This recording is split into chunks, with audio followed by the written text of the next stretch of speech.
The man finished his exam in just 30 minutes. While every other student kept their head down working on the test, he was the only one dozing off at his desk. That unusual behavior immediately caught the proctor's attention. The man noticed the examiner staring at him. He quickly grabbed his pen and pretended to keep answering questions. He was afraid of drawing too much attention to himself. But when it was time to collect the papers, the proctor still deliberately stopped him, then placed his exam paper off to the side by itself. Mike instantly tensed up. Just then, another student accidentally dropped their exam paper. Mike quickly slipped his own paper into the pile of other exams. By the time the proctor turned back around, that specific paper was nowhere to be found. Only then did the examiner realize the man had been a hired test taker. He immediately ran after him. Mike ducked into the restroom, quickly took off his jacket and removed his glasses, then tossed everything into the trash. By the time he walked back out, he had completely changed his appearance. He even placed his hat on someone else's head to throw people off. The next day, Mike went to meet his client and collect the rest of his payment. To his surprise, the client immediately asked what score he got. 158.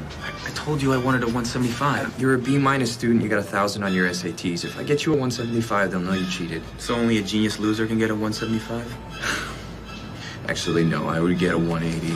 The truth was, Mike could precisely control the score he earned on the law exam. But because he did not meet the client's demanded target, the client was only willing to pay him half of what they agreed on. Back in college, Mike had been an outstanding student. He was originally on track to attend Harvard Law School without any trouble. But after helping a friend sell calculus exam answers, and even selling them to the dean's daughter, he was reported and expelled from school later, with his grandmother's medical care becoming unbearably expensive. He had no choice but to make money by taking exams for other people. He thought this was how the rest of his life would go. But an unexpected favor from a friend completely changed the direction of his future. His friend Trevor suddenly needed help and asked Mike to deliver a shipment of flour, promising him $10,000 for the job. Knowing how risky it was, Mike immediately refused. But his grandmother's condition kept getting worse, and the overwhelming care expenses were more than he could handle. In the end, Mike accepted the job his friend offered. What he did not expect was discovering just before the exchange that the entire deal was actually a police setup while trying to escape. He accidentally stumbled into an interview at a top law firm in Manhattan. Because of his extraordinary photographic memory, he ended up becoming the assistant to star attorney Harvey. Another partner at the firm named Louis Litt quickly set his sights on Mike.